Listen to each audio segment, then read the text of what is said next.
Class chapter number 15 जिसका नाम है स्वामी विवेकानंद। तो स्वामी विवेकानंद का नाम आपने कई बार सुना होगा वैसे तो। और आज हम इनके जीवन के बारे में काफ़ी कुछ जानने वाले हैं इस चैप्टर के माध्यम से। स्वामी विवेकानंद जो थे उनका जन्म 1863 में कोलकाता में हुआ था और उन्होंने अंग्रेज़ी स्कूलों में शिक्षा पाई, यानी कि 1863 के समय भी इंग्लिश स्कूलों में पढ़ते थे। और सन 1884 में 1884 में बीए पास करने के बाद आध्यात्मिक जिज्ञासा की शांति के लिए वे ब्रह्म समाज के अनुयायी बन गए। यानी कि जब इन्होंने बीए पूरा किया उसके बाद ये धार्मिक रीत से यानी कि धर्म के साथ काफ़ी जुड़े हुए थे, तो आध्यात्मिक जीवन जीने के हिसाब से इन्होंने ब्रह्म समाज को अपना लिया। परंतु वहाँ उनकी आध्यात्मिक जिज्ञासा शांत न हो सकी। फिर इन्होंने स्वामी रामकृष्ण परमहंस को अपना गुरु बनाया। तो ब्रह्म समाज के अनुयायी बनने के बाद ये अपनी जिज्ञासा को शांत नहीं कर पाए प्रॉपर वे में, तो इसलिए ये स्वामी रामकृष्ण परमहंस जो थे उनके शिष्य बन गए, यानी कि इन्होंने उनको अपना गुरु बना लिया। इनके बचपन का नाम जो था वो नरेंद्र नाथ था। माता इन्हें वकील बनाना चाहती थी, तो इनकी माँ चाहती थी कि एक एडवोकेट बने, लेकिन रामकृष्ण परमहंस के शिष्यत्व से इनका वैराग्य बढ़ता चला गया। ये हिमालय चले गए। वैराग्य का मतलब होता है एक तरह से जो एकांत में जो साधु संत रहते हैं उस तरीके से। तो रामकृष्ण परमहंस के साथ रहकर इनका जो वैराग्य था और बढ़ गया। इनकी और ज़्यादा इच्छा जो थी वो जाग गई भगवान को जानने की, इसलिए हिमालय चले गए तपस्या के लिए। और वहाँ पर इन्होंने कुछ समय तपस्या की और फिर सारे देश का भ्रमण किया। भ्रमण का मतलब होता है घूमना, पूरे देश में घूमे ये। और वे लोगों को धर्म और नीति के तत्वों का उपदेश देते थे, यानी कि धर्म और नीति में रहकर किस प्रकार से हमें एक सिस्टमेटिक वे में चलना चाहिए, उपदेश ये लोगों को देते रहे हैं। उन्हीं दिनों इन्हें अमेरिका में होने वाले सर्वधर्म सम्मेलन का समाचार मिला। तो उस समय अमेरिका में एक ऑल रिलीजियस कॉन्फ्रेंस होती थी, और जब इनको उसकी जानकारी मिली तो भक्त मंडली की सहायता से वे अमेरिका जा पहुँचे। तो कुछ लोगों की भक्त मंडली यानी कि जो इनका ग्रुप था उसकी सहायता से ये अमेरिका पहुंच गए। और इनके विद्वतापूर्ण भाषण से अमेरिका वासी बड़े प्रभावित हुए। 3 वर्षों तक वहां रहने के पश्चात ये इंग्लैंड गए। तो वहां पर जब इन्होंने उस कॉन्फ्रेंस के अंदर, रिलीजियस कॉन्फ्रेंस के अंदर जो इन्होंने भाषण दिया, उससे अमेरिका के लोग बहुत ही ज़्यादा प्रभावित हुए। ये वहाँ 3 साल रहे और फिर इंग्लैंड चले गए। फिर वहाँ से भारत लौट कर आए और इन्होंने रामकृष्ण मिशन की स्थापना की। इन्होंने अपने गुरु रामकृष्ण परमहंस के नाम पर एक मिशन शुरू किया जिसका नाम था रामकृष्ण मिशन। और मिशन के माध्यम से देश और समाज की अपने तरीके से सेवा की। तो देश और समाज को ये सेवा करने के लिए इन्होंने रामकृष्ण मिशन की स्थापना की थी। ऐसे महापुरुष धरती पर कभी कभी ही जन्म लेते हैं। इस पाठ में उनके जीवन चरित्र पर विस्तार से प्रकाश डाला गया है। तो ये जो चैप्टर है इसमें हम इनके जीवन को और विस्तार से जानेंगे। बालक नरेंद्र जो थे वो विश्वनाथ मंदिर के परिसर में खेल रहा था, तभी वहाँ कुछ बंदर आए। नरेंद्र के पास कुछ चने थे। उसने एक बंदर के बच्चे को चने दिखाकर अपने पास बुला लिया। जैसे ही बंदर के बच्चे ने चने खाने शुरू किए, बालक नरेंद्र ने उसे पकड़ना चाहा। बंदर का बच्चा चीं चीं कर चिल्ला उठा। उसकी आवाज़ बंदरों के सरदार ने सुनी और वह उसकी रक्षा के लिए दौड़ पड़ा। सरदार लंबा चौड़ा और भयानक था। उसे देखकर नरेंद्र भागने लगा। आगे आगे नरेंद्र भाग रहा था, पीछे पीछे बंदरों का सरदार। नरेंद्र मंदिर के अंदर जा छिपा, परंतु बंदरों का सरदार वहां भी पहुंच गया। तो कहानी शुरू होती है। नरेंद्र नामक एक बच्चा, जिनको हम आज स्वामी विवेकानंद के नाम से जानते हैं, बचपन में उनको नरेंद्र कहा जाता था, उनका नाम था नरेंद्र। एक दिन वो मंदिर परिसर में काशी में खड़े थे तो कुछ बंदर वहां पहुंचे। तो इनके पास कुछ चने थे। इन्होंने बंदर के बच्चे को चने दिए और उसको पकड़ने की कोशिश की, लेकिन बंदर का बच्चा जो था वो चीं चीं करके चिल्लाने लगा। ये बात सुनकर जो बंदरों का सरदार था वो उसकी रक्षा करने के लिए नरेंद्र के पीछे पीछे दौड़ पड़ा, नरेंद्र का पीछा करने लगा। वो काफी भयानक और लंबा चौड़ा था। ये देखकर वो डर गया नरेंद्र, और वो मंदिर के अंदर जाकर छिप गया, लेकिन बंदरों का सरदार वहां भी पहुंच गया। आखिर नरेंद्र किसी तरह भागता भागता गंगा नदी के किनारे पहुंचा और पानी में कूद गया। वह काफी देर तक पानी में तैरता रहा। जब नरेंद्र को लगा कि अब तो बंदरों का सरदार चला गया होगा, तो वह किनारे पर आया, लेकिन पलक झपकते ही सरदार दांत किटकिटाते हुए नरेंद्र के सामने आ खड़ा हुआ।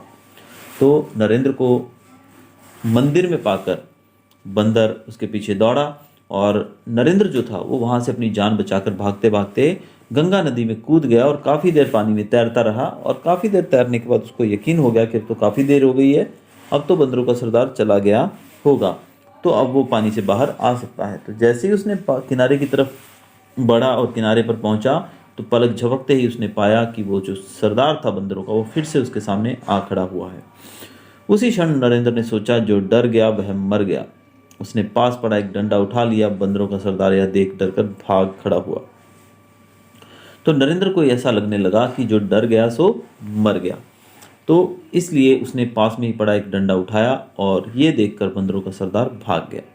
इसी साहसी बालक नरेंद्र ने आगे चलकर स्वामी विवेकानंद नाम से संपूर्ण विश्व में प्रसिद्धि पाई। इन्होंने सारे संसार को ज्ञान के प्रकाश से आलोकित किया।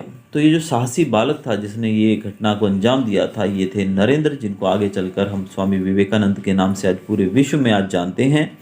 और उन्होंने सारे संसार को ज्ञान का प्रकाश जो है वो दिया है। स्वामी विवेकानंद जो थे, उनका जन्म 1863 में कलकत्ता में हुआ था। बचपन से ही वो बहुत ही क्लेवर, होनहार, स्मार्ट स्टूडेंट थे। उन पर यह कहावत चरितार्थ होती है, होनहार बिरवान के होत चिकने पात। उन्होंने अंग्रेजी स्कूल में शिक्षा पाई और सन 1884 में बीए की डिग्री प्राप्त की। तो एक कहावत जो थी उनके चरित्र के ऊपर पूरी सूट करती है, और एक कहावत है होनहार। नरेंद्र का जन्म जो था वो 1863 में कोलकाता में हुआ था। बचपन से वो बहुत ही होनहार थे और उन पर ये कहावत जो है बिल्कुल सही ठहरती है। कहावत है, होनहार बिरवान के होत चिकने पात, यानी कि जो होनहार बचपन से ही महान होता है, उसके लक्षण, उसके गुण जो हैं वो बचपन से ही दिखाई देने लगते हैं। उन्होंने अंग्रेजी स्कूल में शिक्षा पाई और 1884 में वे बीए की डिग्री प्राप्त करने में सफल हुए। 1884 में उनको बीए की उपाधि से सम्मानित किया गया। उनके अंदर आध्यात्मिक जिज्ञासा बहुत तीव्र थी, यानी कि वो आध्यात्मिकता यानी कि अपने भगवान के प्रति उनका बहुत ही लगाव था और वो बहुत ही ज़्यादा अध्यात्म को जानना चाहते थे। अतः वे ब्रह्म समाज के अनुयायी बन गए और इसी अपनी जिज्ञासा को शांत करने के लिए वो ब्रह्म समाज में शामिल हो गए। उनका कंठ बहुत मधुर था, अतः कीर्तन समाज में उनका बहुत सम्मान था। वो बहुत ही अच्छा गाते थे, इसलिए उनका जो कीर्तन समाज था उसमें बहुत ही ज़्यादा उनका नाम था, वो सबके चहेते थे। पर ब्रह्म समाज उनकी जिज्ञासा को शांत न कर सका। वे सत्य की खोज में इधर उधर भटकने लगे। जो ब्रह्म समाज में जब उन्होंने जुड़े वो, तो वहाँ पर उनको बहुत ज़्यादा उनकी जो जिज्ञासा थी, उनकी जो जानने की जो इच्छा थी, वो बहुत ज़्यादा वहाँ पर शांत न हो पाई। ऐसे में वो इधर उधर भटक कर सत्य की खोज करने लगे। उन दिनों स्वामी रामकृष्ण परमहंस जो थे, उनके प्रति लोगों में अत्यधिक श्रद्धा थी। यानी कि रामकृष्ण परमहंस जो उनके गुरु थे, वो उस समय लोगों में काफ़ी प्रसिद्ध थे। लोग जो थे उनके प्रवचन सुन के काफ़ी अच्छा महसूस करते थे। तो नवयुवक नरेंद्र नाथ जो थे, उन्होंने भी उनके सत्संग का लाभ उठाना शुरू किया और उन्होंने स्वामी रामकृष्ण परमहंस को अपना गुरु मान लिया, अपने गुरु के रूप में ग्रहण कर लिया।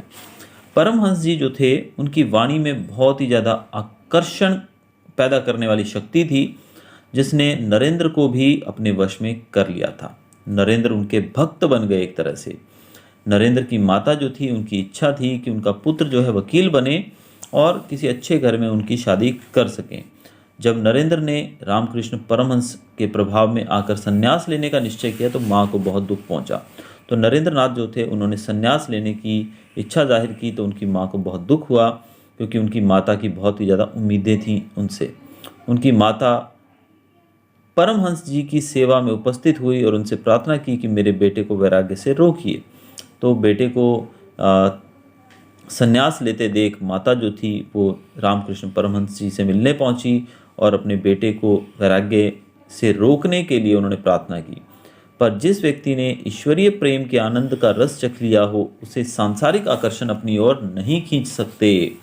लेकिन रामकृष्ण परमहंस जी के शिष्य नरेंद्र जो थे, स्वामी विवेकानंद, वो ईश्वरीय प्रेम को जान चुके थे। यानी कि वो तो भगवान को एक तरह से हम कहें तो उनके नाम में इतने लीन हो चुके थे कि सांसारिक जीवन जो था वो उनको बिल्कुल भी खींच नहीं सक पा रहा था।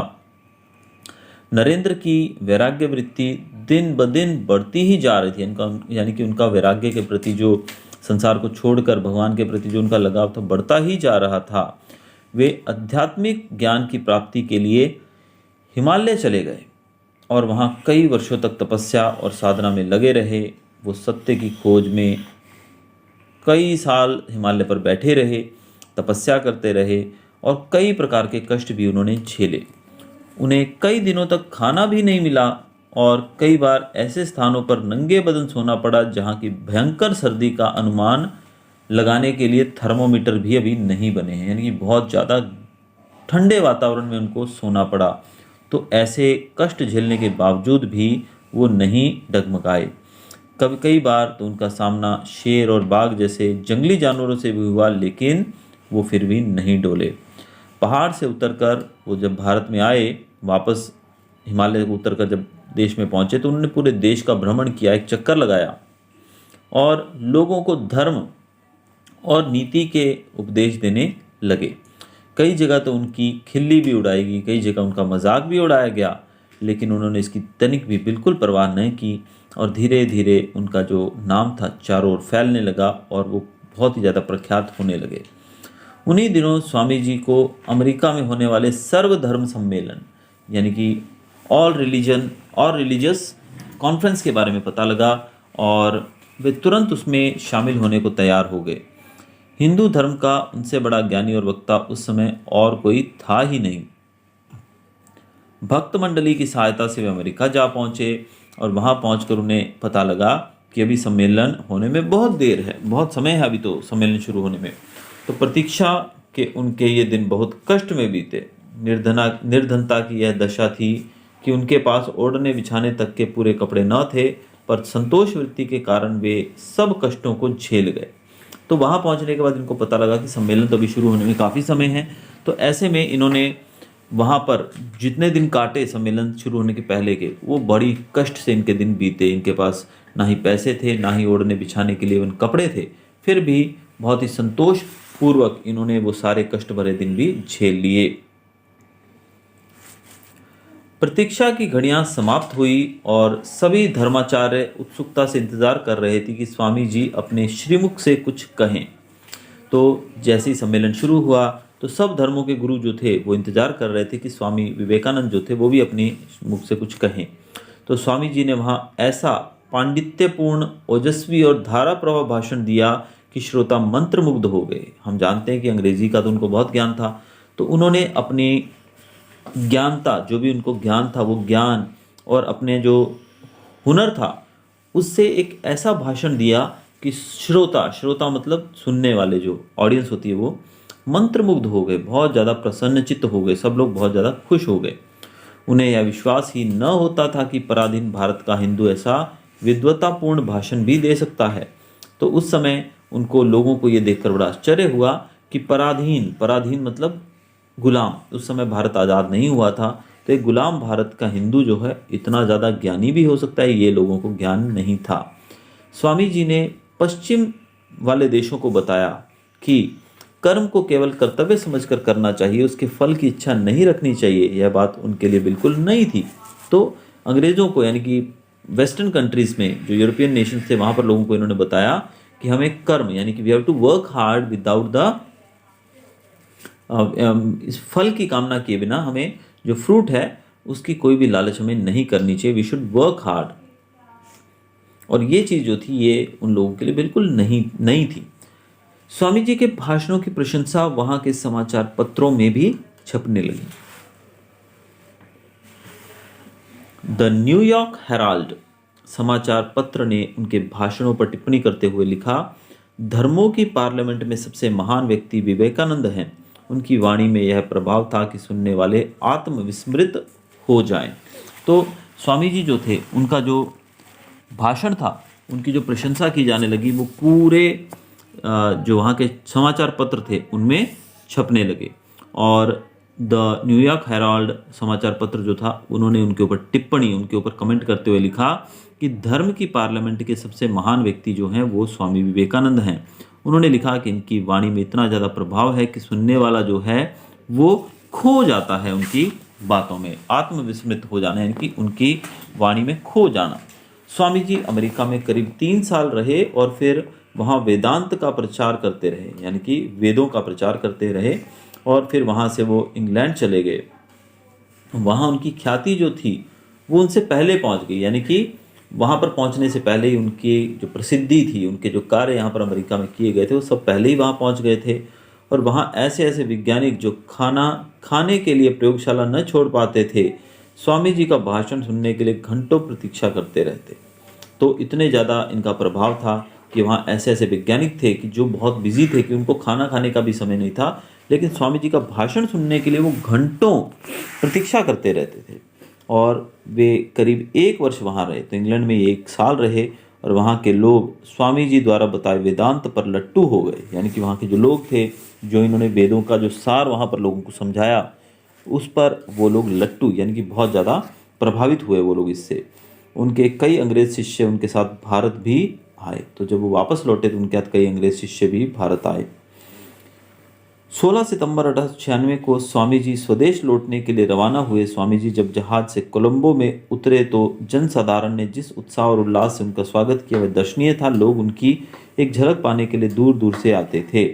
तो 1896 के अंदर जब कोलंबो, यानी कि जो हमारा श्रीलंका है, श्रीलंका की जो एक सिटी है कोलंबो, वहाँ पर जब इनका जहाज़ उतरा तो इनके दर्शन करने के लिए, इनको देखने के लिए सैकड़ों हज़ारों की संख्या में लोग दूर दूर से वहाँ पहुँचे। स्वामी जी का जो रूप था वो बड़ा ही सुंदर एवं भव्य था। उनका शरीर गठा हुआ था, उनकी दृष्टि में चुंबकीय प्रभाव था और मुखमंडल पर आत्म तेज की चमक। उनके शरीर जो था काफ़ी लंबा चौड़ा, हट्टा कट्टा, हष्ट पुष्ट था। उनकी दृष्टि, उनकी आंखें जो थी उनमें चुंबकीय प्रभाव था, जैसे चुंबक किसी को पकड़ लेती है उस प्रकार से। उनके मुखमंडल पे बहुत ही तेज था, यानी कि अलग ही किस्म का प्रकाश था। उनका स्वभाव अति सरल और व्यवहार अति विनम्र था। वे बहुत ही शांत, सरल और एक बहुत ही सिंपल नेचर के व्यक्ति थे। वे अंग्रेजी के पूर्ण पंडित और अपने समय के सर्वश्रेष्ठ वक्ता थे। उन्हें अंग्रेजी का बहुत ज्ञान था, बहुत ज़्यादा, पूर्ण कहा गया है, यानी कि कंप्लीट ज्ञान था अंग्रेजी का, और सर्वश्रेष्ठ वक्ता कहा गया है उनको, यानी कि वो बहुत ही अच्छे स्पीकर थे।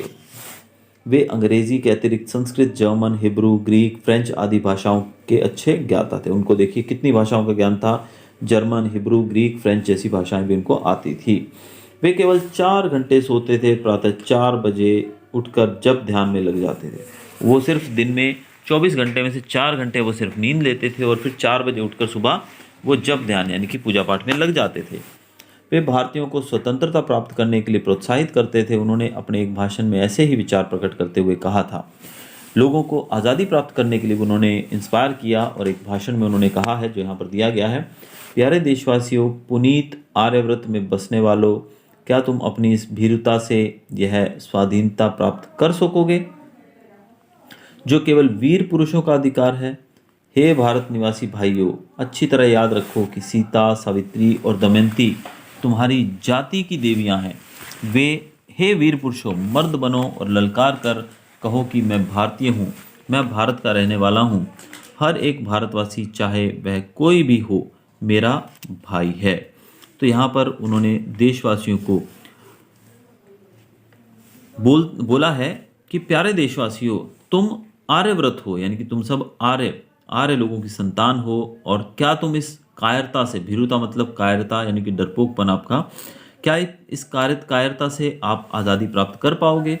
केवल आज़ादी जो है वो वीर पुरुषों का ही अधिकार है, और अगर तुम्हें आज़ादी चाहिए तो वीर पुरुषों की तरह, मर्दों की तरह ललकार कर ये कहना होगा कि मैं भारतीय हूँ और भारत में रहने वाला हर एक व्यक्ति मेरा भाई है, हमें ये मानना होगा।